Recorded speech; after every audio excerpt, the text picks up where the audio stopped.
오늘 믿음으로 방주를 지으며란 제목으로 함께 누가복음 말씀 나누고자 합니다. 당시 이 노아의 때라고 얘기하고 있는 예수님께서 얘기하는 이 노아의 때, 우리가 생각할 때 이 방주에 들어가는 날까지 사람들이 먹고 마시고 장가들고 시집을 갔다. 이 대목이 사실은 왜 멸망을 받을 만큼 심각한 문제인지, 그것이 왜 하나님으로부터 징계를 받아야 될 그런 문제인지에 대한 질문이 던져지게 되는 것 같습니다. 그렇다면 이 노아의 때가 무슨 때인지, 노아의 때에 대한 배경적인 이해를 우리가 먼저 할 필요가 있을 것 같습니다. 성경을 참고로 이 노아가 살던 시기의 연대는 기원전 3000년 전으로 볼 수 있습니다. 말씀을 통해 우리가 살펴본 것처럼 이 기원전 3000년이라고 하면 지금으로부터 5000년 전인데요. 지금의 모습과 크게 다르지 않았던 것 같습니다. 그 기원전 5000년 전에 사람들도 역시 먹고 또 마시고 또 장가들고 시집가는 그런 일상을 살았던 것 같습니다. 그런데 그러한 일상 가운데 홍수 심판이 임해서 그들을 멸망시켰다고 예수님이 말씀하고 계시죠. 이런 평범한 일상에 심판받을 만한 일, 그 일에 대한 두 가지 이유를 한번 살펴보기 원하는데요. 첫 번째 이유는 창세기 6장 5절에서부터 6절에 나와 있습니다. 제가 한번 읽어드리겠습니다. 여호와께서 사람의 죄악이 세상에 가득함과 그의 마음으로 생각하는 모든 계획이 항상 악할 뿐임을 보시고 땅에 사람 지으셨음을 한탄하사 마음에 근심하시고, 하나님께서 인류를 홍수로 심판하시고자 마음먹으셨던 첫 번째 이유는 사람들의 죄악이 세상에 가득하고 또 그의 마음으로 생각하는 모든 계획이 항상 악하였기 때문이라고 말씀하고 계십니다. 그런데 우리는 이 5절과 6절 앞에 나와 있는 2절 말씀을 또 살펴볼 필요가 있는데요. 창세기 6장 2절 말씀에 보시면 하나님의 아들들이 사람의 딸들의 아름다움을 보고 자기들이 좋아하는 모든 여자를 아내로 삼는지라 라는 말씀이 있습니다. 제가 총신 신대원에 다닐 때 구약학자셨던 그 김지창 교수님께서 연구하신 자료를 참고해 보자면 이 하나님의 아들들이 사람의 딸들과 결혼을 해서 자녀를 낳았다는 본문에 나타나고 있는 세 가지 동사가 있습니다. 한번 앞에 띄워주시면, 먼저 그 보다라는 라라는 동사가 나오고요. 토부, 좋다, 취하다, 라카라는 세 개 동사가 나옵니다. 많은 구약학자들이 지적을 하고 있듯이 하나님의 아들들이 하는 행동은 창세기 3장 6절에 하와가 최초로 저지른 인류의 죄와 동일한 패턴을 가지고 있음을 볼 수 있습니다. 창세기 6장에 하나님의 아들들이 보고 사람의 딸들의 아름다움을 보고 자기들이 좋아하는 모든 여자를 아내로 삼는지라. 그래서 라, 토브, 라카 이 동사를 쓰고 있는데요. 우리가 창세기 3장에서도 하와가 최초로 범죄를 할 때 그 여자가 그 나무를 본즉 라, 먹음직도 토브, 그리고 그 여자가 그 열매를 따먹고 라카, 취하고 이 동사 세 가지를 쓰고 있습니다. 지금 창세기의 3장과 6장에 동일한 동사가 사용되어지는 것을 볼 때 보고 좋으면 마음대로 취하는 것이 인간이 최초에 저지른 범죄, 즉 원죄라고 할 수 있습니다. 이것이 창세기 6장에 나타난 세상에 사람의 죄악이 가득해진 이유를 설명해 줍니다. 아담과 하와의 자녀들은 원죄를 가지고 이후 태어나죠. 그리고 그 자녀들의 자녀들 역시 원죄를 가지고 태어납니다. 때문에 죄악을 지닌 사람들이 땅에 가득하게 된 것입니다. 이러한 인류의 죄악은 세대를 지나 대물림되고 있고 여전히 공의로우신 하나님 앞에는 정죄를 당할 수밖에 없는 상태에 있게 되는 것이죠.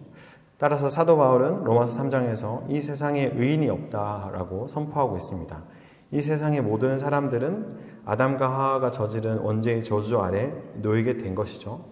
따라서 노아의 때에 사람들 역시 그들이 가진 원죄로 인해 죄악 가운데 하나님께 반역하는 삶을 살고 있었던 것입니다.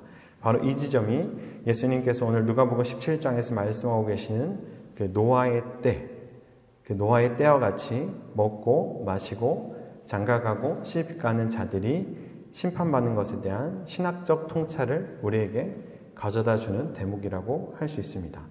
그것은 바로 모든 사람이 죄 아래 태어나 죄 가운데 살아가고 있다는 것을 이야기해 줍니다. 그리고 그들의 일상적인 선택 속에서는 여전히 원죄의 영향으로 인해 죄의 패턴을 반복하게 된다는 것이죠. 보고 좋으면 마음대로 취하고자 하는 죄악의 본질적 경향성이 죄인의 삶 전반에 영향을 미치고 있는 것입니다. 따라서 이것은 그들의 일상의 동작에 대한 문제이기 전에 그들의 죄악된 본질적 상태에 문제가 있다는 것을 창세기 6장 5절에서 이야기를 하고 있는 것이죠. 그의 마음으로 생각하는 모든 계획이 항상 악할 뿐임을 보시고, 그러니까 여기서 악하다라는 동사 라는 나쁘다는 뜻으로 상태를 가리키는 상태 동사입니다. 그러니까 상태 동사는 구체적인 악한 행동을 묘사하고 있는 동작을 표현하는 동사와는 달리 사악한 상태를 가리키는 동사라는 거죠. 그러니까 인간의 마음의 생각과 계획이 항상 악한 상태에 놓여 있음을 보여주는 동사라고 할 수 있습니다. 말하자면 doing이 아니라 being인 상태인 거죠. 악한 상태에 있다는 것이죠. 그리고 6장 5절 이 한 구절에 이 모세는 세 단어를 씁니다. 모든, 항상, 뿐. 그러니까 이 극한적인 표현을 세 단어나 사용한다는 것이죠. 그러니까 악한 상태가 죄를 가지고 있는 어떤 절대적인 부패인 상태를 지금 이 6장에서는 기록하고 있습니다. 그러니까 절대적 부패로 인해서 창세기 6장 3절에서는 하나님께서 자신의 영이 이 사람과 함께 하지 않겠다고 선언하십니다. 창세기 제가 6장 3절을 읽어드리겠습니다. 여호와께서 이르시되 나의 영이 영원히 사람과 함께 하지 아니하리니 이는 그들이 육신이 됨이라. 아담과 하와로 인한 범죄로 인한 원죄로 인해 인류가 겪게 된 가장 큰 저주는 사실 3절이 이야기하는 것처럼 하나님과의 영적인 단절을 맞이하게 된 것에 있습니다. 그러니까 하나님께서는 자신의 형상을 따라 우리를 빚으시고 자신의 영을 우리에게 주셔서 우리가 생명이 되게 하셨습니다. 하지만 원죄로 인해서 우리는 하나님과 영적으로 단절된 상태가 되어 껍데기만 가진 육신만 가진 존재가 된 것이죠. 이러한 원죄에 놓여 영적으로는 하나님과 단절된 채 육신이라는 껍데기만 가지고 날마다 죄를 짓는 죄인들로 인해서 하나님은 홍수 심판을 작정하셨다라고 말씀하고 있는 것이죠. 두 번째 홍수 심판을 작정하신 이유는 창세기 6장 11절 13절 말씀에 있습니다. 그때 온 땅이 하나님 앞에 부패하여 포악함이 땅에 가득한지라 하나님이 보신즉 땅이 부패하였으니 이는 땅에서 모든 혈육 있는 자의 행위가 부패함이었더라. 하나님이 노아에게 이르시되 모든 혈육 있는 자의 포악함이 땅에 가득함으로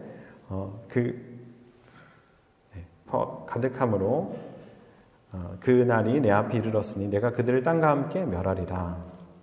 여기서 11절과 12절에 나타난 땅의 부패는 11절, 13절에 나타나는 포악함과 평행으로 쓰이고 있습니다. 그래서 포악함의 의미를 살펴볼 때 땅의 부패에 대한 이해가 생기는 것이죠.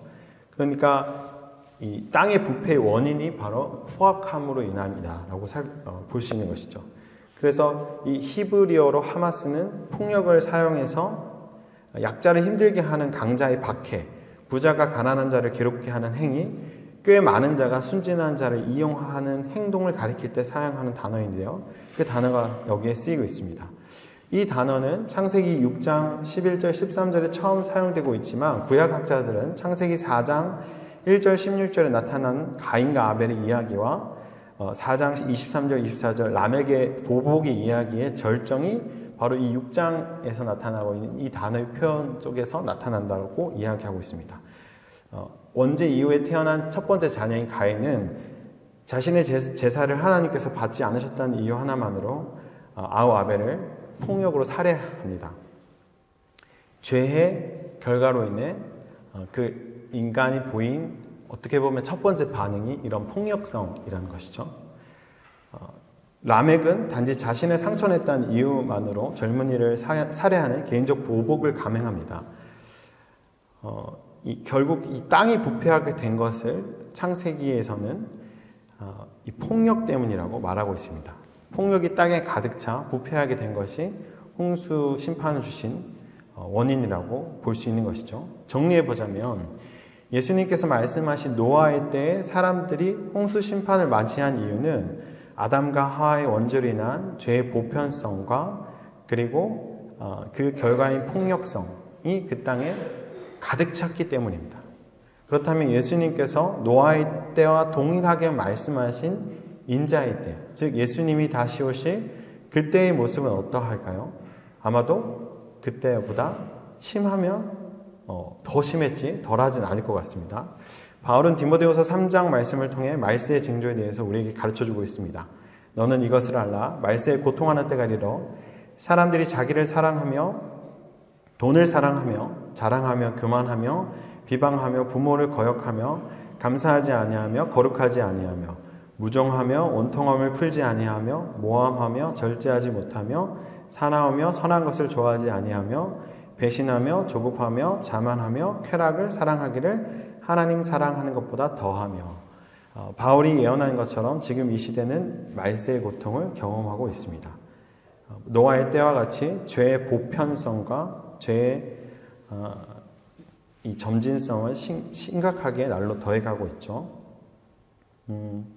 동성결혼이 합법화되는 시대, 또 정당한 노력을 통한 대가를 얻기보다는 주식과 코인을 투자해서 많은 돈을 벌고자 하는 시대, 또 부모와 자식, 또 친구 간에 돈 때문에 서로를 해치는 시대, 마약과 같은 약물 중독과 알코올, 성 중독으로 고통받는 시대 가운데 살고 있습니다. 제가 한국에서 프랑스로 올 때 한국 사회 이슈가 바로 이 마약이었습니다.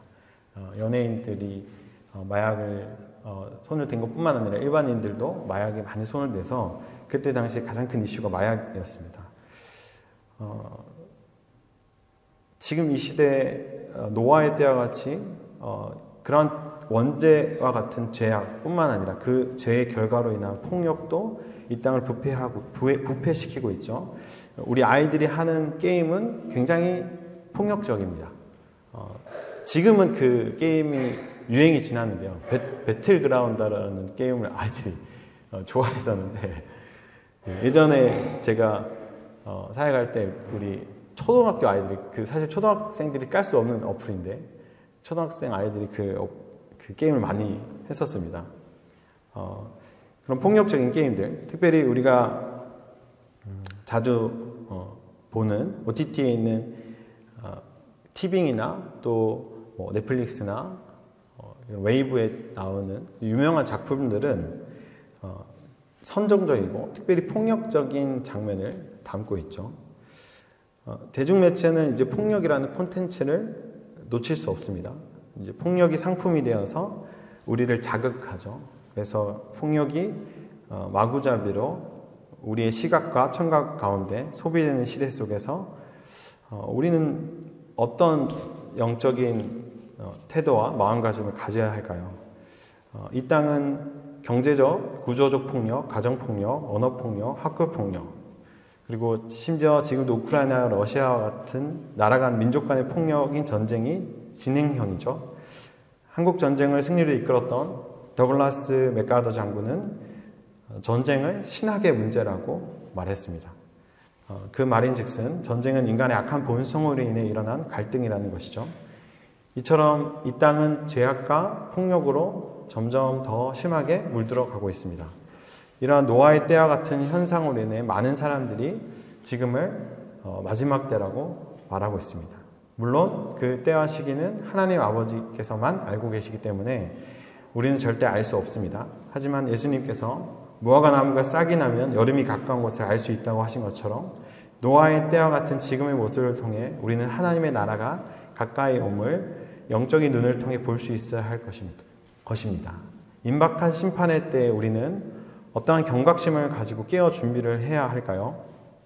오늘 예수님께서 말씀해 주신 노아의 때라는 대답에는 단순히 심판의 경고만 담겨 있지는 않은 것 같습니다.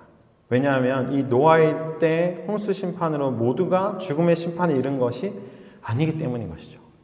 이 홍수 심판 때에 하나님의 은혜로 구원을 받은 노아와 그 가족들이 있다는 것을 아마도 예수님은 상기시켜 주시고자 노아의 때라는 표현을 쓰진 않으셨을까라는 생각을 합니다. 왜냐하면 이 누가복음 17장 전반적인 내용을 살펴보시면 이 믿음에 대한 얘기를 계속적으로 예수님이 들려주고 계시거든요.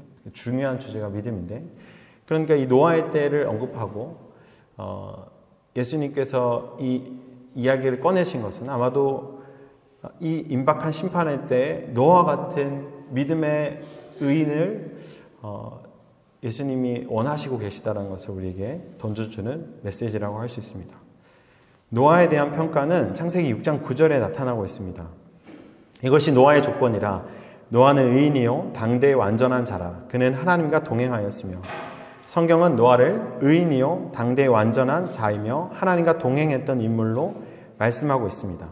성경에서 완전한으로 번역되고 있는 원어의 용례적 의미를 살펴보면 끈질김, 변함없음, 한결같음으로 사용됩니다. 이 단어가 욥이 엄청난 고난 속에서도 자신의 그 신앙을, 자신의 온전함을 변호할 때 쓰인 것을 볼 때 이 단어는 하나님을 향한 변함없는 끈질긴 신뢰를 나타낼 때 쓰는 단어라고 할 수 있습니다. 악이 만연하고 땅이 부패하여 포악이 가득한 시기에 노아는 완전한 자, 즉 끈질기고 변함없이 말씀 앞에 순종한 자로 평가됩니다. 그는 120년 동안 한결같이 하나님이 명령하신 일에 미련하게 순종합니다. 노아는 이런 점에서 당대의 완전한 자였습니다. 그리고 이런 점에서 노아는 하나님과 늘 동행한 사람이라는 평가를 받고 있습니다. 신학자 헬무트 틸리케는 이런 노아를 신뢰하며 청종하는 사람이라고 평가하고 있습니다. 그래서 노아의 일상은 당시 마음으로 생각하는 모든 것이 악했던 죄인들의 일상과는 정반대되는, 대조되는 삶을 살았습니다. 그는 악한 세상 속에 살면서도 하나님의 말씀을 듣고 믿음으로 순종하며 일상을 거룩한 의로 물들여 갔습니다. 그런데 그것이 결코 쉽지는 않은 삶이었을 것입니다. 홍수 심판이 임할 어떤 징조도 없는 가운데 방주를 만드는 모습은 당시 사람들로 하여금 조소와 비난을 받을 모습이었을 것입니다. 노아의 이런 삶의 모습을 묵상한 히즈웰이라는 찬양팀이 만든 나도 바보처럼 살래요라는 노래 가사가 있는데요. 한번 같이 보시겠습니다. 네, 제가 읽어드릴게요. 제가 음은 정확히 몰라서 가사만 읽어드리겠습니다. 산 위에서 세상 모르고 배만 만드는 노아. 당신 참 바보 같군요. 당신 정말 바보 같군요. 왜 맑은 날 배를 만드나요? 왜 하필 높은 산 위에 당신 참 바보 같군요. 당신 정말 바보 같군요. 눈부신 해가 하늘 높이 뜨면 비의 약속을 잊을 만한데 날마다 드는 조롱에 그 외로운 길을 포기할 만한데 당신은 어쩜 그리 묵묵히 그 길 가나요? 당신은 어쩜 그리 그 자리를 지켜냈나요? 당신은 어쩜 그리 묵묵히 그 길을 가나요? 당신은 어쩜 그리 그 자리를 지켜냈나요? 당신 참 바보 같군요. 당신 정말 바보 같군요. 당신 참 바보 같군요. 나도 바보처럼 살래요. 제가 가끔 이 노래 가사말을 묵상하면서 노아의 심정을 헤아려 보곤 합니다. 사랑하는 성도님들, 세상이 악해질수록 죄의 보편성 그리고 죄의 일상성이 대두될수록 노아처럼 오직 의인은 바보 같은 삶이라 남들에게 비춰질지라도 끈질기고 변함없이 믿음의 삶을 살아가야 할 줄 믿습니다. 주님의 오시는 것이 지체될수록 우리에게는 믿음 없음, 특별히 죄악된 일상을 추구하게 하는 시험이 우리에게 찾아오게 됩니다. 저도 저희 교회 찾아올 때 제가 지하철역에서 내리자마자 보는 건물이 루이비통 건물이거든요. 그래서 거기서 사람들이 오늘도 열심히 사진을 찍고 있더라고요. 제가 그걸 보면서 저희 아내한테 철로역정에 나오는 허영의 시장 앞을 지나고 있는 것 같다라는 얘기를 했었는데요. 그만큼 우리의 시선과 우리의 마음을 빼앗을 만한 요소가 이 파리 땅은 많이 있는 것 같습니다. 때문에 말씀에 순종하는 것, 그리고 기도의 자리를 지키는 것, 또 어떤 경우에도 예배를 사수하는 것, 그것이 노아의 때를 살아가는 오늘날의 우리들의 바람직한 모습일 것입니다. 그런데 여기서 우리가 잊지 말아야 할 중요한 지점이 있습니다. 그것은 노아가 당대 의인으로서 믿음을 가지고 끈질기고 변함없이 하나님을 붙들 수 있었던 이유가 그의 의로움과 그의 노력과 그의 성실함이 아닌 하나님의 선행하시는 은혜가 있었기 때문에 가능했다라는 사실입니다. 창세기 6장 8절에 보시면 노아는 여호와께 은혜를 입었다는 표현이 나옵니다. 하나님의 은혜가 없었다면 노아 역시 자신의 믿음을 견고히 지킬 수 있다고 자신할 수 없었을 것입니다. 때문에 우리에게도 역시 하나님의 은혜를 구하며 그 은혜 안에서 경건의 훈련을 통해 하나님과 친밀함을 쌓아가야 할 것입니다. 따라서 예배의 자리에, 기도의 자리에, 말씀의 자리에 그 은혜를 구하는 자리에 우리가 날마다 엎드리며 나아가야 할 줄 믿습니다. 마지막으로 하나님의 말씀에 따라 노아가 만든 이 방주는 사실 독특합니다. 모세오경에서 여호와께서 지으라고 한 구조물, 독특한 구조물 두 가지가 등장하는데요. 바로 노아의 방주와 광야 때의 성막입니다.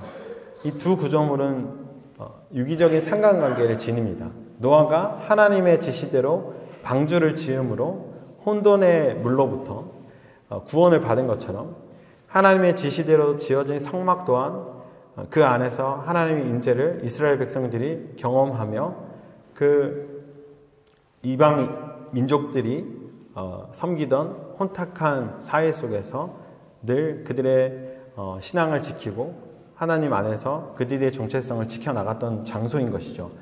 이 성막은 이후 솔로몬의 성전으로, 회당으로, 교회의 모습으로 바뀌어가게 됩니다. 오늘날 죄악으로 인해, 원죄로 인해 죽어가는 영혼들을 구원할 방주. 그 방주는 우리가 속한 교회 공동체가 되어야 할 줄 믿습니다. 예수님께서는 이 노아의 때 이 땅의 교회가 구원의 방주의 역할을 하기 원하십니다. 또한 그 방주로 들어오기 위해서는 길이요 진리요 생명 되시는 예수 그리스도를 믿고 영접해야 합니다. 따라서 이미 노아와 같이 구원받은 우리에게 지금 해야 할 믿음의 순종은 죄와 사망의 해에 빠져 허우적대고 있는 주의 백성들을 구원하는 일일 것입니다. 그리고 경우에 따라서는 우리 주변의 이웃과 가족, 친구에게 더 빠른 종말의 때가 이르게 됩니다. 언제 하나님께서 그 영혼을 데려가실지 모르기 때문입니다. 제가 고등학교 3학년 수능을 마치고 나서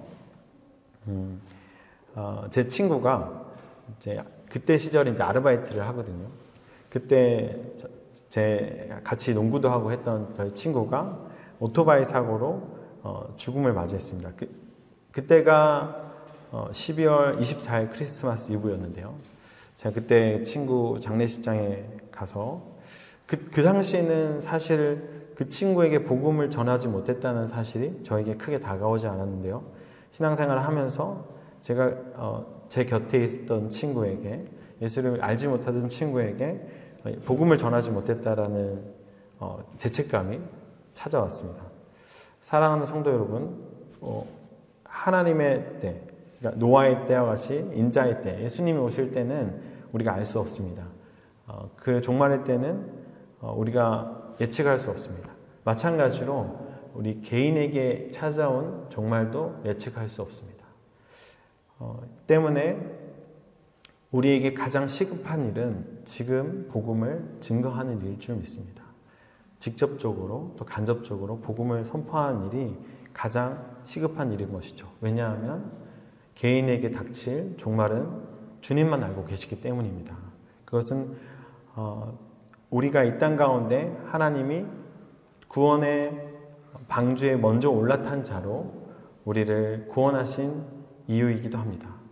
이 땅 가운데 우리가 온전함을 누리기 위해 치열한 노력과 치열한 싸움, 믿음의 선한 싸움을 하는 궁극적인 이유를 우리가 무엇인지 묻는다면, 물론 주님의 성품을 닮아가고 예수님과 함께 그분의 형상으로, 그분의 모습으로 닮아가는 과제가 있지만, 그와 함께 동일하게 우리에게는 복음을 증거해야 할 사명이 있는 줄 믿습니다. 지금도 죄와 사망으로 죽어가는 주의 백성들이 매우 많이 있죠. 그들을 위해서 우리가 노아가 방주를 만들며 아마도 그 임박한 심판의 때를 선포했을 것 같습니다. 우리도 이 시대 노아로 살아가면서 임박한 인자의 때, 심판의 때를 이 시대에 심판이 없는 것처럼, 마치 하나님이 살아계시지 않는 것처럼 그 공의로운 하나님의 불꽃 같은 눈동자의 심판이 임할 것을 마치 인정하지 않는 것처럼 살아가고 있는 이 시대 사람들에게 구원의 기쁨과 감격 안에 살아가고 있는 우리들이, 그래서 죄와 사망으로부터 구원받고 자유함을 얻은 우리가 그 주님 주시는 은혜 안에서 그 은혜의 해, 복음의 소식, 기쁜 소식을 증거해야 할 줄 믿습니다. 우리 시간 같이 한번 기도하실 때 사랑의 주님, 이 노아의 때에 사람들이 자기를 사랑하고 돈을 사랑하고 자기 중심성이 그 어느 때보다도 극에 달한 이 시대 속에서 하나님, 우리가 노아처럼 살길 원합니다. 하나님, 우리에게 은혜를 베풀어 주시옵소서. 그래서 하나님 주신 은혜로 정말 믿음의 그 선한 싸움을 치열하게 감당해내게 하여 주시옵소서. 변함없이 끈질기게 그 은혜의 자리에 머물길 원합니다. 하나님, 그렇게 노아처럼 이 시대에 미련하게 바보처럼 주님 명령에 순종하여 방주를 지으며, 그 마른 땅에 방주를 지으며, 특별히 이 시대에 믿지 않는, 주를 알지 못하는, 심판의 때를 망각한 채 살아가고 있는, 죽어가고 있는 많은 주의 백성들을 구원하는 그 아름다운 사역에 저희를 그 복의 통로로 사용하여 주시옵소서. 우리 그렇게 주님께 은혜를 구하며 우리의 사명에 순종하며 살아갈 것을 결단하며 함께 기도하시고 개인적으로 기도하시겠습니다.